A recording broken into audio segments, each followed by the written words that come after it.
आज हम बात करेंगे कि सीबीएसई बोर्ड की कॉपी चेकिंग की क्या प्रक्रियाएं होती हैं। बहुत सारे बच्चे इस बात को लेकर कंफ्यूज रहते हैं कि सर कॉपी कैसे चेक होती है, कितने स्टेज में चेक होती है, क्या कॉपी पे रिवैल्यूएशन होता है, नंबरिंग कैसे होती है, सर क्या मैं एकदम एग्जैक्ट पॉइंट टू पॉइंट लिख कर आया हूँ, नंबर अच्छे मिलेंगे या फिर कम मिलेंगे, कॉपी स्ट्रिक्ट चेक होती है या ईजी चेक होती है, स्टेप मार्किंग होती है या नहीं होती है। ऐसे बहुत सारे क्वेश्चन आपके दिमाग में चलते रहते हैं। आज उन सारे क्वेश्चन का सोल्यूशन इस वीडियो को देखकर आप कर लोगे। सबसे पहले हम जानते हैं कि कॉपी का प्रीलिमिनरी चेकिंग क्या होता है।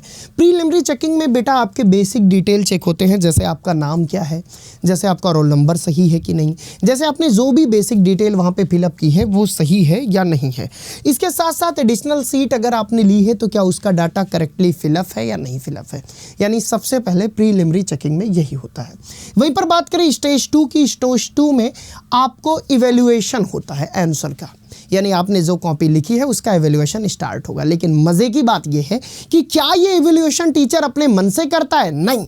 जरा आप सीबीएसई बोर्ड में सीबीएसई आंसर की देता है, सीबीएसई हर एक प्रश्नों के सॉल्यूशंस देता है। और सबसे अच्छी बात क्या है कि उन प्रश्नों के जो सॉल्यूशंस में कीवर्ड यूज होते हैं, अगर वो कीवर्ड जनाब आपके आंसर में मेंशन हैं तो इट इज़ 100% श्योर डैट कि आपको बहुत अच्छे नंबर मिलने जा रहे हैं, क्योंकि हर एक क्वेश्चंस के कुछ कीवर्ड होते हैं। अगर वो आपके पैराग्राफ में मेंशन हैं तो बहुत अच्छे नंबर मिलेंगे, नहीं है तो कहानियां गढ़ने से जनाब नंबर नहीं मिलते सीबीएसई बोर्ड में। दूसरी खास बात ये होनी चाहिए कि अगर आप पॉइंट टू पॉइंट चीज़ों को लिख रहे हो तो मुझे लगता है कि वो चेक करने वालों को बहुत आसानी होगी, तो उसमें अच्छे नंबर मिलेंगे। यानी सेकेंड स्टेज में इवैल्यूएशन ऑफ आंसर की बेस्ड ऑन सीबीएसई आंसर की। भैया ये सीबीएसई बोर्ड ने जो आंसर की ऑथेंटिक भेजी है हर अध्यापक के पास, वहां से चेकिंग होती है। ऐसा नहीं अपने मन से उठा दिए। जैसे मान लो कोई न्यूमेरिकल है तो डाटा केवल लिख दिए निकाल करके क्या क्या गिवन है तो 1 नंबर मिल गया। अब फार्मूले पर वो डाटा रख दिए, फार्मूला भी सही है, 2 नंबर मिल गया। तीसरा नंबर आपको मिलता है कितने स्टेप में हो रहा है, चौथा नंबर आंसर पे। अब 4 नंबर के हैं तो स्टेप मार्किंग होती है, but according to CBSE answer key, जैसे जैसे उसमें दिया है। जैसे मान लो एप्लीकेशन लिखने को दे दिया, अब एप्लीकेशन या लेटर दे दिया, कंटेंट पे 2 नंबर मिल गया, लेटर के एक्सप्रेशन कैसे हैं उस पर 2 नंबर दे दिया, नए आइडियाज क्या है, ग्रामेटिकल मिस्टेक क्या है, ऐसी चीज़ें इन पर ध्यान देना 1 नंबर। मतलब हर चीज़ों की फिक्स है, वो सीबीएसई डिसाइड करती है। तो अगर आपके आंसर एकदम उसी के अकॉर्डिंग है, इट इज़ 100% श्योर दैट जनाब आप बहुत अच्छे नंबर पाने वाले हो।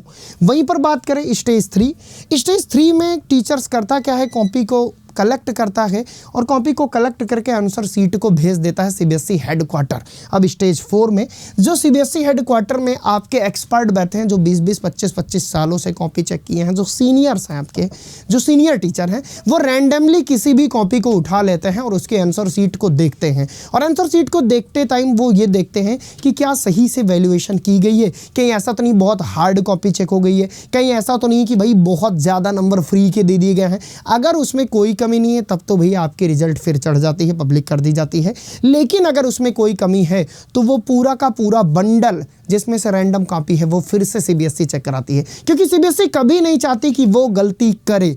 और अगर वो गलती करेगी तो उसके लिए भी स्टूडेंट्स के पास और भी तरीके हैं कॉपी रीचेकिंग के।